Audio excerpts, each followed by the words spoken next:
নমস্কার। যুক্তি তর্ক সঙ্গে অর্কই আপনাদের স্বাগত। আপনাদের সঙ্গে আমি অর্কপ্রভ সরকার। অজয় পাল শর্মা, কে তিনি? অজয় পাল শর্মা, হোল্ড ইউর ব্রেথ। তিনি উত্তরপ্রদেশে সিংঘম নামে পরিচিত। আদতে একজন দন্ত চিকিৎসক। 2011 সালে সর্বভারতীয় পরীক্ষা দিয়ে আইপিএস হয়েছেন। বর্তমানে প্রয়াগরাজের অ্যাডিশনাল এসপি, যাকে এনকাউন্টার স্পেশালিস্ট বলা হয়। তিনি কোথায় আসছেন? বিশেষ পুলিশ পর্যবেক্ষক হিসেবে। Hold your breadth. খোকাবাবুর জেলায়, খোকাবাবুর জেলায় বিশেষ পুলিশ পর্যবেক্ষক হিসেবে আসছেন। উত্তরপ্রদেশে এনকাউন্টার স্পেশালিস্ট এবং সিংঘম নামে যিনি পরিচিত, সেই বিখ্যাত আইপিএস অফিসার অজয় পাল শর্মা। শাসক দল আপত্তি জানিয়েছে যে হঠাৎ করে একজন এনকাউন্টার স্পেশালিস্টকে দক্ষিণ 24 পরগনায় আনা হচ্ছে কেন। তারা প্রশ্ন তুলেছে কমিশনের উদ্দেশ্যটা কি। ইতিমধ্যেই 11 জন অতিরিক্ত পুলিশ অবজারভারকে আনা হয়েছে, কিন্তু অজয় পাল শর্মার নাম তালিকায় একদম প্রথমে। আমি ছানবিন করে তার প্রোফাইল ঘেঁটে তার সম্পর্কে জানলাম। দুষ্টের দমন আর শিষ্টের পালন তিনি খুব নির্ভীকভাবে করেন। মেজাজি মানুষ, কাউকে পরোয়া টরোয়া করেন না। তাহলে অজয় পাল শর্মার বিশেষ পুলিশি পর্যবেক্ষক হিসেবে খোকাবাবুর জেলায় তার উপস্থিতি অন্য বার্তা দিচ্ছে। অর্থাৎ কমিশনের স্পষ্ট ধারণা বা তারা কোনো ইনপুটও পেয়েছে যে দক্ষিণ 24 পরগনায় ভোটের দিন বা তার আগে বা তার পরে অশান্তি হবে। একে 7 লাখি ভোটে জেতেন খোকা। কিভাবে জেতেন ওগুলো আমরা সব জানি। সবচেয়ে বেশি ভোট পেয়ে জিতেছেন 2024-এ। খোকা দাবি করেছিলেন 10 লক্ষ ভোটের টার্গেট নেবেন, কিন্তু কিভাবে ওই ফলতা, ডায়মন্ড হারবার, কুস্তি, এই ডায়মন্ড হারবার ওইসব কেন্দ্র থেকে ভোট হয় সেটা আমরা সবাই জানি। আপনাদের স্বনির্বন্ধ অনুরোধ, চ্যানেল সাবস্ক্রাইব করবেন এবং থ্যাঙ্কস বাটনে ক্লিক করতে ভুলবেন না। দেখুন, জগদ্দলে থানায় প্রাক্তন আইপিএস অফিসার যিনি বিজেপি প্রার্থী রাজেশ সিং গেছিলেন কিছু মামলা সংক্রান্ত কাগজপত্র জোগাড় করতে। সেই সময় তৃণমূলের লোকজন ঢুকে পড়ে, তাতে কাউন্সিলরও ছিল। খবর পেয়ে বিদ্যুৎ গতিতে অর্জুন সিং সেখানে পৌঁছন। তারপরে কি হয়েছে সেটা আপনারা সবাই জানেন, ভিডিও ভাইরাল হয়েছে। অর্জুন সিং অভিযোগ করেছেন তার ছেলে পবন এবং রাজেশ সিংকে খুনের চক্রান্ত করছে তৃণমূল। তার মানে দ্বিতীয় দফার ভোট শান্তিপূর্ণ করার জন্য কমিশন চেষ্টার কোনো ত্রুটি রাখছে না। যা যা করণীয় তাই তারা করছে, কিন্তু আমাদের রাজনৈতিক সংস্কৃতি এতটাই নিম্নগামী যে আমরা নির্বাচনের সময় এই গুন্ডামির রাস্তা থেকে সরতে পারি না। সারা ভারতবর্ষ সরে গেছে, কিন্তু পশ্চিমবঙ্গ যে তিমিরে ছিল সেই তিমিরেই আছে। প্রথম দফার ভোটে কমিশন লেটার মার্কস পেয়ে পাশ করেছে। দ্বিতীয় দফার ভোট কমিশন যেটা বলেছে, স্বচ্ছ, অবাধ, ছাপ্পামুক্ত করার জন্য তারা প্রতিশ্রুতিবদ্ধ এবং তারা বলছেন 90% উপর টার্ন আউট তারা চাইছেন। সেটা যদি কমিশন করতে পারে তাহলে কমিশনের নামে জয়ধ্বনি হবে। ইতিমধ্যেই আস্থার পরিবেশ অনেকটা ফিরেছে, কিন্তু খোকাবাবুর জেলায় তাণ্ডব হবেই তো। 7 লাখই খোকা। ওখানে বাইক বাহিনী তাণ্ডব করবে, ওখানে বিরোধী দল এবং সাধারণ ভোটারদের ভয় দেখানো হবে, প্রলোভন দেখানো হবে। গণনার আগে বিরোধী দলের কাউন্টিং এজেন্টদের বাড়িতে সাদা থান পাঠানো হবে, এগুলো আমরা জানি। কমিশন সেই ইকোসিস্টেমটাকে ভেঙে দিতে চাইছে। সেই জন্য ডায়মন্ড হারবার পুলিশ জেলা অ্যাডিশনাল এসপি ডায়মন্ড হারবারের এসডিপিও, ডায়মন্ড হারবারের আইসি, ফলতার আইসি, উস্তির আইসিকে বদলি করা হয়েছে। কমিশন নিযুক্ত পুলিশ সুপারকেও বলা হয়েছে কঠোরভাবে বাইরের নিয়ন্ত্রণ যেন থাকে, সেটা আপনি দেখুন, সতর্ক করে দেওয়া হয়েছে।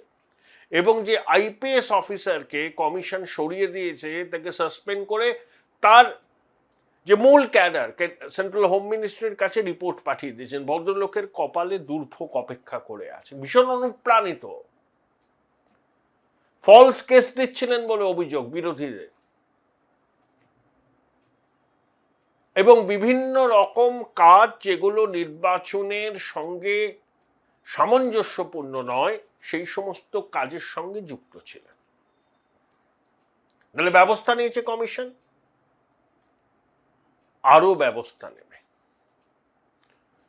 সবার কাছে স্বনির্বন্ধ অনুরোধ করব, ভোটটা দেবেন, গণতান্ত্রিক অধিকার প্রয়োগ করবেন, যাকে ইচ্ছা তাকে ভোট দেবেন, কোনো সমস্যা নেই,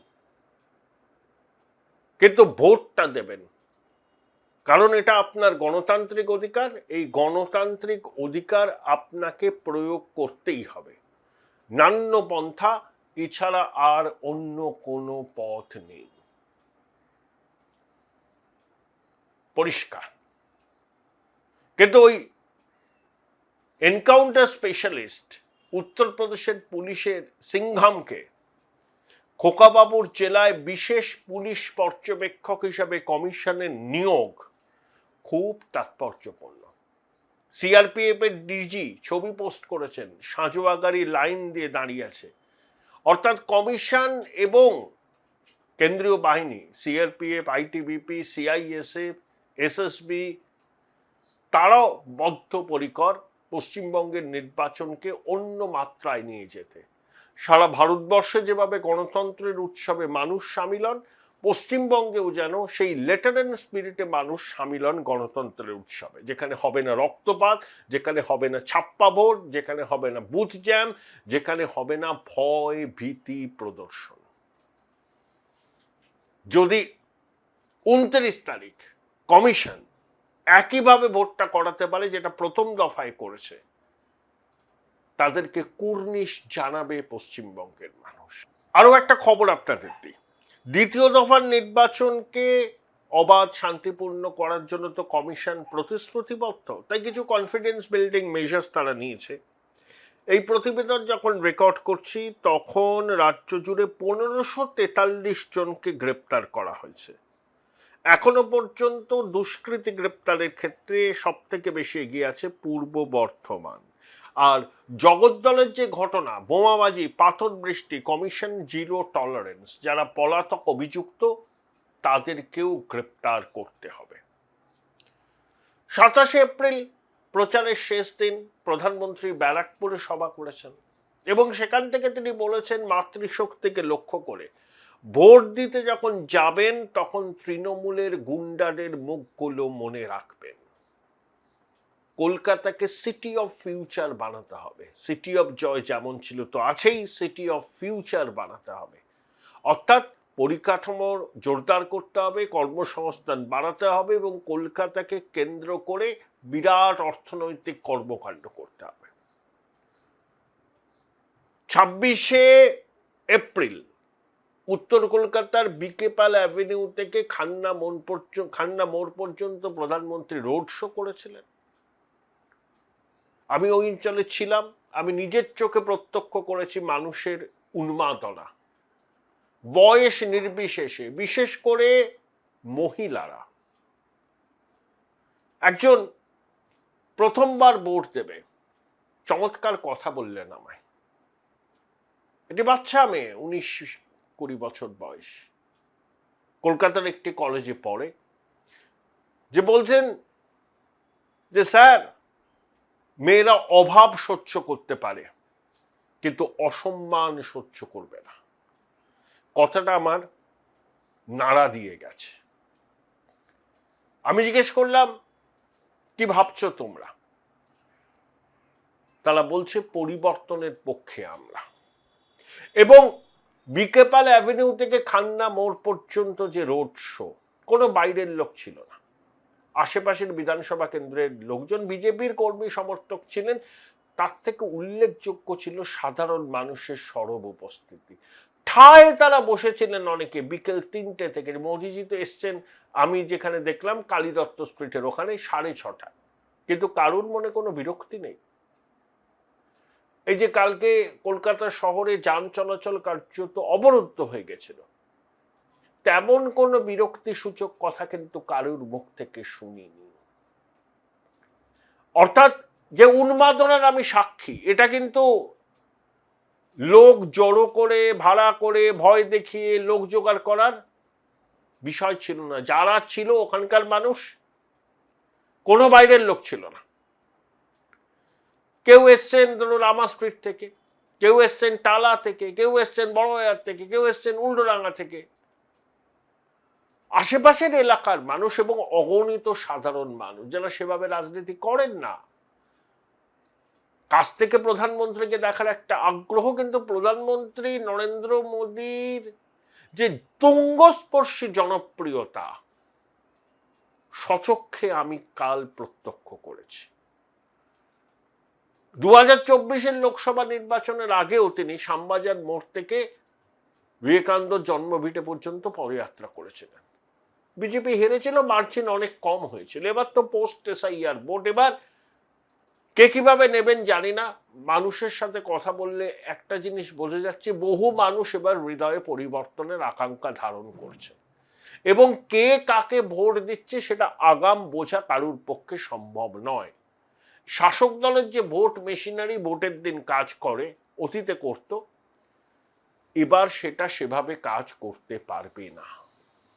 আপনাদের আরেকটা জিনিস জানাই, 29 এপ্রিল ভোট শেষ হওয়ার পর টানা 3-4 দিন আমি কেন্দ্রভিত্তিক ফলাফল আপনাদের জানাবার চেষ্টা করব। কেন্দ্রভিত্তিক 294টা কেন্দ্রের ফলাফল আমার পক্ষে একদিনে জানানো সম্ভব নয়, দীর্ঘ সময় লাগবে। আমি 29 এপ্রিল সন্ধ্যে 6টায় উত্তরবঙ্গের কুচবিহার থেকে শুরু করে মালদার বৈষ্ণবনগর, যে 54টা বিধানসভা কেন্দ্র আছে, সেই বিধানসভা কেন্দ্রের সম্ভাব্য ফলাফল কি হতে পারে